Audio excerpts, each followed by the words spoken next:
2014 সালে টলিউড অভিনেতা দেব অধিকারী তৃণমূলের হাত ধরে রাজনীতিতে নাম লেখান। দীর্ঘ এক দশকের বেশি সময় ধরে সংসদ সদস্য হিসাবে নিজের আলাদা পরিচিতি তৈরি করেছেন তিনি।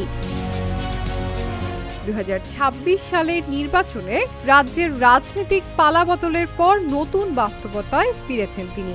জানিয়েছেন, রাজনীতি নয়, অভিনয়ে বেশি মনোযোগ দিতে চান দেব। তিনি বলেন, ইন্ডাস্ট্রিতে আর কেউ কাউকে ব্যান করতে পারবে না, প্রযোজকদের উপর নিয়মের বোঝা চাপাতে পারবে না।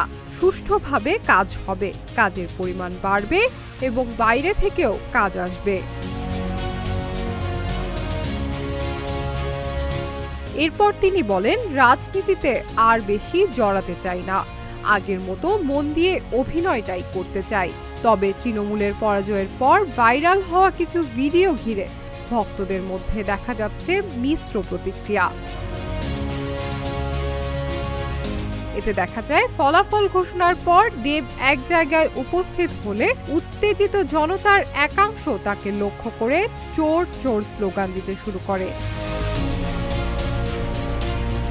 আচমকা এমন পরিস্থিতিতে কিছুটা অপ্রস্তুত হয়ে পড়েন অভিনেতা সাংসদ। চারপাশে ভিড় ও স্লোগানের মধ্যে তিনি কোনো প্রতিক্রিয়া না দিয়ে দ্রুত সেখান থেকে বেরিয়ে যাওয়ার চেষ্টা করেন। ঘটনার ভিডিও ও ছবি সোশ্যাল মিডিয়ায় ছড়িয়ে পড়লে রাজনৈতিক মহলে শুরু হয়েছে জোর আলোচনা।